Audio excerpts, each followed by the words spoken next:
Man, what's happening? My God, what's up, man? Not much. How you been, man? I'm good, man. How you doing, man? How you been with your health and everything? Pretty good. Can't complain. Can't complain. How about you? Been good, man. It's been good trying to stay out the way, trying to stay healthy. You feel me? For sure. Yeah, man. But anyway, thanks for chopping it up with me today, man. I've definitely been peeping your stuff, and I'm definitely a fan of your work, man. You know what I'm saying? So I just kind of wanted to pick your brain a little bit today, and just kind of see what you got going on and what you got coming up. Absolutely, man. Appreciate having me on today. Man, I appreciate you being on. So, yeah, man. First thing, I kind of just want to start off, man, just with just kind of background. I always like to talk about people's background, kind of find out, where they from and how they kind of got to this point. So, my first question is for you is, first of all, where you from? You're from Arizona, right? Yep. All right, Mm-hmm. cool. So, bro, what was like the basketball scene in Arizona growing up for you? Yes, I mean, it's pretty much developed a lot now. I mean, we obviously weren't – Arizona's obviously not nowhere near New Jersey, New York, California, all that, but it has grown a lot. I mean, we have had little eras. Obviously, Marvin Bagley's been out here from the past few years. DeAndre Ayton, really the prep schools have brought a lot of talent out here. So, obviously, we see guys that – like DeAndre is not necessarily from here. We see, obviously, Shaden Sharp. A lot of these guys aren't necessarily from Arizona, but come out and playing there. And then also on the other side, like you have Deron Holmes, Ty Washington. Some of those guys have been up and coming, developing. So it's developed a lot over time, though. But obviously, it's not at the highest level of the states, but it's developed a lot for sure. Word, bro. No, I can definitely see that y'all definitely are a state on the rise. You did miss DMV though. You did miss the DMV area when you was listening. Oh yeah, for sure. Yeah. We definitely. I'm a DMV guy myself, so I Mm-hmm. got I got to throw us in there. But yeah, man. I guess so. And when you were in high school, what were some of the players that were coming out of high school and around your time that were kind of big names?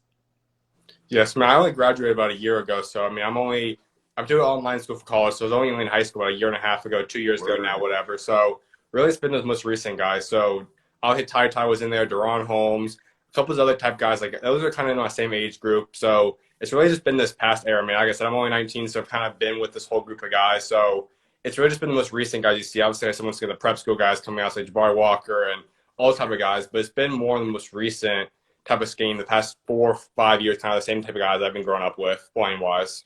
Okay, man, that's tough, bro. That's tough. I didn't even know you were so young, and that's kind of also what I wanted to talk to you about, man. Like when I just watch your interviews, the way you carry yourself is very professional, and the way you go about yourself, and you hold yourself to a very high standard in your interviews, and which I admire. And I just kind of wanted to ask you, bro, like when did you first get interested in journalism?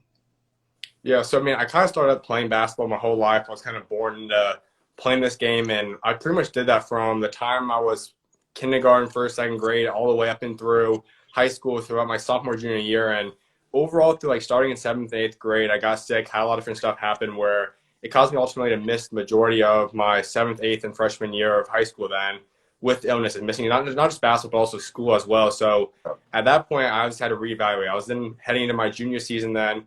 Could have continued playing basketball if that's really what I wanted to, but I just kind of had a feeling like, okay, I could do this. I've missed now a lot. Still recovering from being sick for that many years. I've always had the dream in the back of my head at that point to be a GM or something in a front office at that point, but I kind of decided like, okay, I made connections. I got to know a whole lot of different NBA GMs. I'm in contact now with like 8, 9 of them right now. So at that point, I kind of talked to them. Like, they're like, you can't really do too much more. Obviously, we're not going to hire a high school or a college kid to work in a front office yet. So I was like, what else can I do on the basketball scheme while I'm still recovering, while I'm still figuring everything else out? So I kind of decided, let's just pick up media, figure out what I can do. Let's do interviews. I got to know some guys. Like I said, once again, Ty Washington, Deron Holmes, in-state type of guys. And really just grew from there. Obviously, I hadn't really had too many people help out in terms of like mentor type guys. I didn't have, obviously, a family background. My mom and dad were involved in the media aspect. So I kind of just played it by ear, figured out, walked God's path, had some trials and error through everything, and just kind of grown over the past year and a half. Now, I guess almost 2 years of doing this. Man, that's bro. Faith is a big part in any journey you take. But I think faith is extremely important. I love that you mentioned that. And bro, just coming out, I know giving you interview, so I know you normally asking the questions, but speaking now that you're on the other side of the interview, would you care to get into a little bit about kind of what that sickness and how that affected you and took you away from the game? Yeah, so I mean, obviously, It kind of was. I mean, like I said, I've always had basketball. Obviously, the dream, I think any kid that plays the game is how Right. far can I play? So the dream obviously was NBA, pro, or at least college basketball. But like I said, I always had a backup plan. I always was kind of obviously staying in contact with God, figuring out what He wants me to do. And at that point, we moved from during seventh grade, we moved to a different house that had mold poisoning at that point in time where we obviously didn't know about it. We moved in. I guess there was a flood or something that happened at the house at one point, and overall, some people that can be allergic to mold poisoning, and a lot of people can get affected rather just be a continuous runny nose or something. Some people can get extremely sick from it. And that's what happened to my mom, myself, case. So I was pretty much sick with a mixture of different things over that 3 years. I think I missed 30 or 40 some days of school in my seventh and eighth grade, then missed 30 something my freshman year. And so over that time, obviously, if you're not going to school, obviously I wasn't able to play basketball because that's even more extreme than just walking to the classroom. So after that, I mean, I was still playing. I played my seventh and eighth grade freshman year, still played through the season as much as I could. But overall, like I said, at that point, I just kind of realized, okay, what else is there? Finished through sophomore year. And then I kind of just reevaluated everything and figured out that's probably not what God wants me to do at this point in time. So I kind of carried on and found my next path. No, that's really interesting. I can honestly, I can take something and apply that to my own life. I'm just thinking while you said that. But no, man, that's interesting. So you established how you always had the love for the game, and also how you just kind of worked for and led that your faith led you into journalism. So kind of mixing those two, what was like the first thing that you did, that first step that you took in your journalism career? Yes, the very first time it happened, I was actually in the bath and I decided, okay, let's go and figure this out. And it was about a week and a half before I turned 17 at that point, 16 or 17 at that point. And I was just like, okay, what am I supposed to do? Like I said, I figured that out. And so like I said, I didn't necessarily know what I was going to do at that point. I mean, I obviously would just kind of figure out, is it a podcast? Is it covering players? What's it going to be? And I decided, okay, let's just figure this out. Let's start a podcast. And I see a lot of people doing that stuff. And the very first time I didn't have any connection to start off with. I didn't know too many guys. I played with some of the guys I mentioned beforehand, but I just kind of sat there and was like, okay, what am I going to do? I know most people have guests on the podcast, not typically just a one-person talking show. So the majority of that first show was me talking, but I had my brother on. He plays basketball at Easy Compass right now, but at that point, he was only in seventh grade, I believe. So we had a pretty bad interview. We always joke about that. It was only about 3 minutes long, debating between Zion and RJ at the time. Obviously, I said it was my very first time. I just tried figuring out what this exactly is, how am I going to do it? And so that was the very first experience of just putting it out there, doing a podcast. It wasn't even video or anything. It was just, I mean, me and my brother obviously were in person doing it, but it was just putting out there, figuring it out. It was pretty bad. Obviously, it's still up there somewhere on iTunes, Apple Music, whatever, Apple Podcast. But yeah, that was the first experience I ever had with that. Word, bro. That's actually funny. Yo, so so you were ahead of the game with the podcast and stuff. Obviously, a lot of that stuff jumped off with the pandemic. That's when I started my own podcast. But so what were you using for a platform back then? And kind of how were you like attracting people to get that, being podcasts still kind of new to people? Yeah, so obviously throughout that time, I started off my brother. I had a couple different people. The only like headlining name at that point in time was Mitch Lightfoot. Obviously, he's at KU. He's been one of the cornerstones there for a long time now, but he's been like a family friend growing up. So he was, I think, the sixth or seventh person I had on. But besides him, I just really had a lot of people that didn't necessarily have a big name, but were impactful in the basketball community in certain degrees. Like the second person was just a friend of mine I had on. Then the third person I had on was, let me think back. It was Book Richardson. He was the former Arizona coach. Obviously went through a lot of stuff like that. He was a close family friend at that time. My coach was Coach Kirk Keener. He coached Chris Webber, Shane Battier out of Michigan, then came to Arizona and has done great things at Gilbert Christian. And so the first few episodes obviously were just getting to know people, and I slowly started to make more connections. I started with 8 local guys, made some connections with the AU programs and stuff, and they kind of helped me get other connections. So it was like the local stuff. So Osa, he's at Marquette right now. Dre, he's at Nevada. Duran, I mentioned, he obviously is freshman year at Dayton now. Ty, obviously, if people know who he is. This was before he was even ranked or known back at the time. He was at SchuZ back then. But there's a lot of those local guys. I just started on the podcast, getting and standing in. The biggest one I'd say, there's 2 of them that kind of helped. I called them like series at the time. So I kind of go through club teams and just the different players in the team. So I made 2 ones that really helped. One was College Magic one. I got to know them through Dalen Terry originally. And at that point, I got to go interview, which is still kind of crazy for I think it was the 45th, 46th interview I had. I had Evan Mobley on back then when he was the #1 player. Mm.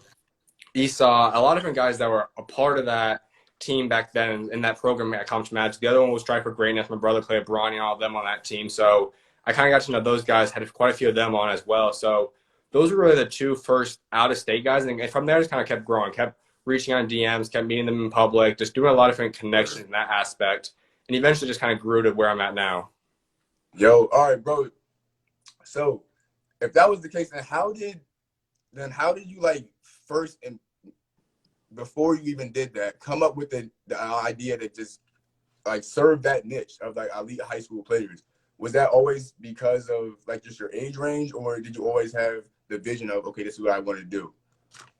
Honestly, I really don't know how it came to mind. I think it was, like I said, I have to give all glory and credit to God on that aspect, because really just was what I pretty much always just pray, bring the opportunity that you want from me into my life and help me to fulfill that then at that point. And at that point, I mean, I only have well under 1,000 followers and whatnot. I didn't have any kind of platform. So obviously my dream's always been to cover the NBA, cover the pros in that aspect. That's still always been my big dream at the end of the day. And also college basketball, too. I love that as well in high school. But really just, I know I'm not going to be able to reach out to NBA guys and get them to know me. I mean, that's not going to happen most likely. And Not same yet. thing with college at that point. Like, there's some college stuff, but you have to have a big enough brand where the school's okay with it, and a lot of different stuff. Like, there were some guys, like I said, I mentioned a few different names because of family and friends, but building connections, they weren't just going to go check a DM and be okay with just doing a ton of interviews with kids. So I really just like bring an opportunity in front of me, and God obviously has done that so far, and it just kind of kept bringing person into my life, and kind of just grew from that aspect on. Word, bro. What is it kind of meant to you just to see some of those early interviews grow into the players that they are now?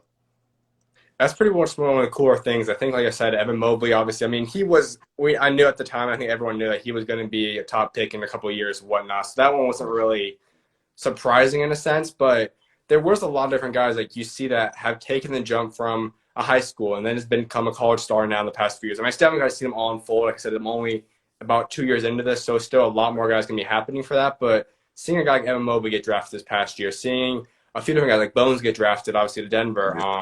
Seeing just a lot of different guys. Chris Smith going to Detroit now.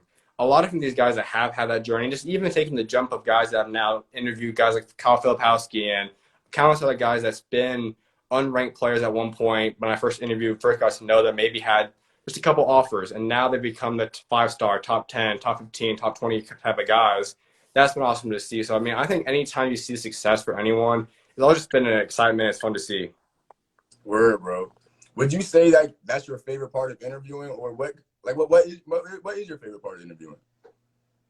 Honestly, I think it really is every piece about it. I think getting to know anyone's story, their life. I mean, I've always made a priority not to just talk about basketball. I know that's the majority of interviews you see. Right. What do you bring to this team? Why did this school? What's this, that, and third? And that's obviously fine. That's what we've done forever. But obviously, each guy gets a different story, and some might not be as crazy as others. There's some stories that have been crazy I've had on. Some might be not as simple. They've been just kind of, like I said, Evan Mobley, for example. Okay, he's been a 5-star his entire life.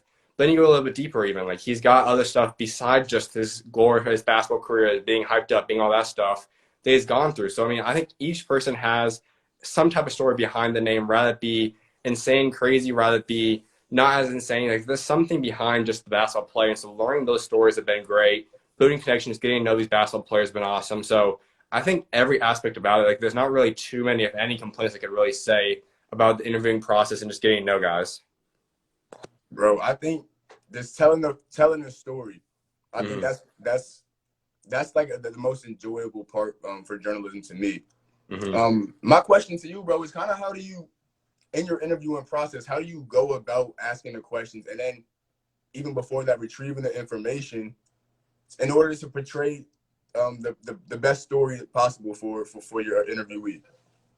Yes, that's something I take a lot of pride in. I always make sure to go and take a lot of time to research different guys. Now, for some cases, like the guys I have gotten to know for a long time, I kind of got to know their stories. I've been a part of it now covering it now for quite a few years. But like I said, each story is, some of them are more public than others. Some guys have already spoke about it beforehand. But it's pretty much two things I'd say. The biggest one is taking time to research. I mean, it's today on the web, you can find just about everything. There's some way you can find it. And worst case scenario, there are some guys that even tell me, hey, can we talk about this and that? Can we talk about this subject? And I'm always open to that. And I think the second thing is that majority of guys do want to talk about the story. And I think it's just some guys and a lot of interviewers are not comfortable with asking guys about that side of the story. And that's something that guys are typically open to. Now, if it is something insane, like there are some stories in that case, I'll make sure to touch up with the guy beforehand. Just be like, hey, is this something you're comfortable talking about? Do you want to do this? And typically, I don't think there's ever been a time honestly to say no to that.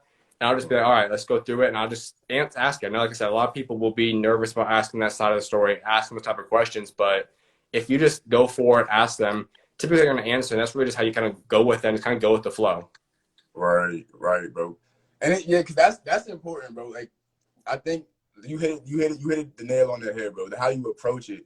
Because at the end of the day, it's their story. You know what I'm saying? It's their story, and some could be very personal, and some could be more out forth and outright with what they went through, and you know what I'm saying. So that's key, I think, bro. So I gotta ask you, do you have a favorite interview that you've done so far?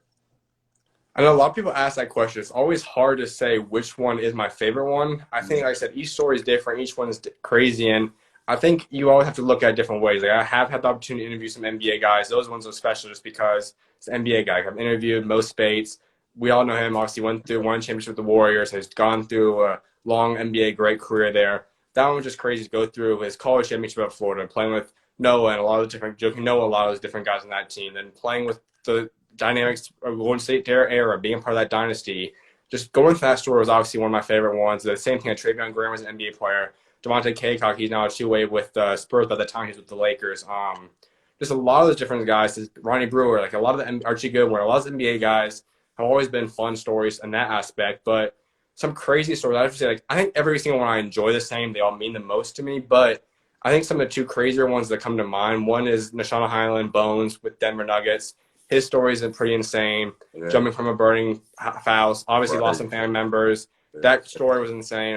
Malik Curry, he's now going to be West Virginia starting point guard this year. He has a crazy story about his dad being tragically lost. There's a couple different other ones, but those are some of my most crazy story ones. Just had one last night actually with Ernest Uday. He's going to be coming and announcing that tomorrow. Had him on last night. That was probably one of my favorite high school ones I've done. It was a pretty long one, to be honest, but he has a pretty cool situation, the story he's gone through. So I'm not going to give too many things away from that one because obviously he's going to announce that it's going to drop tomorrow. But that one was a pretty good one, to be honest. But like I said, all of them mean the most to me. All of them I love. There's not really some I could rank higher than the others, but just in terms of what people might like, listening to crazy stories, those probably have to be some of my favorite ones in that aspect. All right, bet. Bro, you talked a little bit about Bones' interview, and I was watching that one. And one thing I really liked about his interview was that he had a lot of energy. You know what I'm saying? Like that, you could just tell that was his personality. He was really high energy, positive guy. Oh yeah.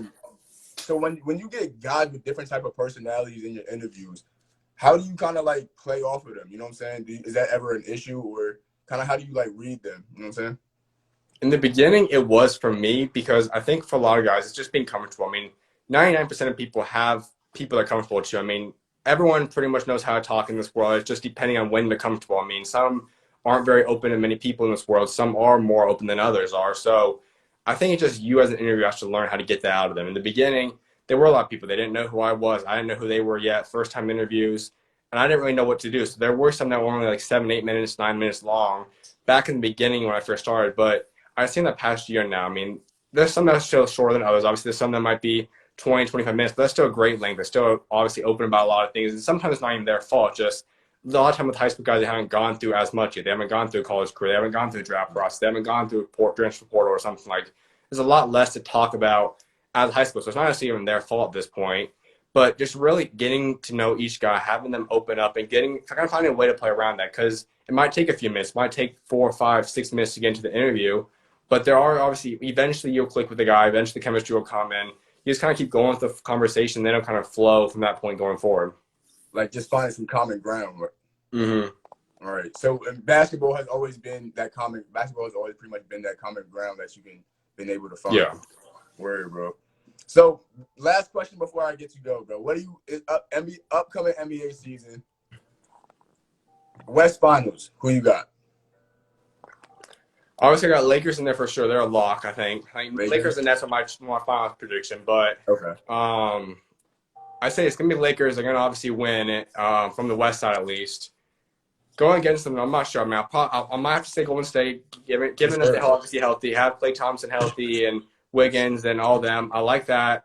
Obviously, that's if Klay Thompson's healthy. We don't know. I mean, having two Yeah. major injuries, that's not easy. He doesn't necessarily an athletic guy where he needs it, all that, but still, it's two big injuries. So we'll see where he comes back at and what degree, and if he can stay healthy on top of that. Um, Honestly, I think the West is loaded enough where you see Denver. Suns have a shot, obviously, still. Is Kawhi going to come back? To what degree? That's obviously a big question. That obviously makes them a contender for that next spot as well if Kawhi's healthy. So Right. really, I think it's going to come down to Lakers as my favorite to come out of there. I'm not sure he's going to be the second team right now, but I'd have to probably go with the healthy Warriors at this point. Healthy Warriors. What do you think about their rookies?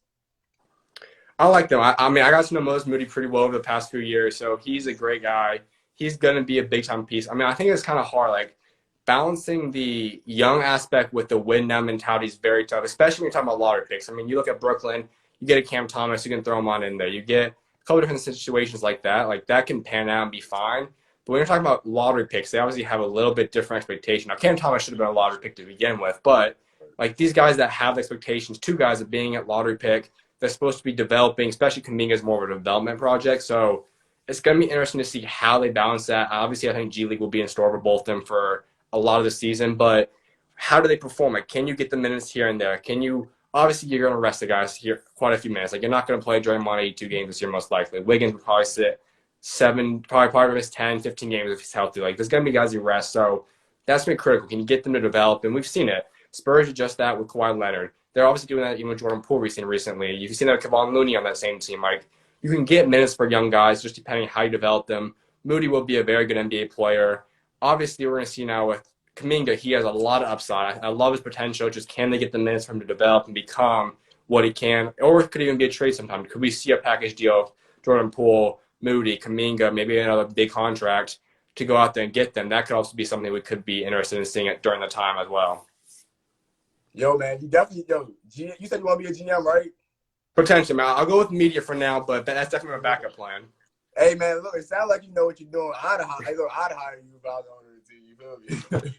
No, but look, someone's talking about the New York Nets. You want to go into the Nets, do a little deep dive of the Nets real quick? Let's do it. Let's do it. All right, boom. So SchuZ, going into this season, first of all, what do you think about the Kyrie situation? Honestly, I think in terms of a basketball situation, obviously there's many different sides you look at. In terms of just the first aspect to look at is basketball. I think if we're looking at it, Nets are still my favorite to come out of the East. I mean, you've got two of the best scorers, offensive players to ever touch the game of basketball before, debatably the best one ever in Kevin Durant. So, I mean, that's just something that it's hard to beat that. I mean, they're going to be good. And you look at last year, obviously I'm not someone that's going to say, okay, they had injuries, they don't deserve a championship. That's not ever something I'm going to say because you still became a champion. So nothing against the Bucks last year. But if we look down, obviously, clearly the Nets were hobbled last year. They didn't have Kyrie Irving. James Harden was 50% at best of what he could have been, and you lost by his shoe being on the line. So obviously, all due respect, Bucks won it rightfully. So I'm not saying anything against them, but at the same time, that team was only that far behind. That means if you just have Kyrie wasn't there anyway, so all you had to beat with the Bucks, they would have landslide whoever I think it was they played in the next round anyways.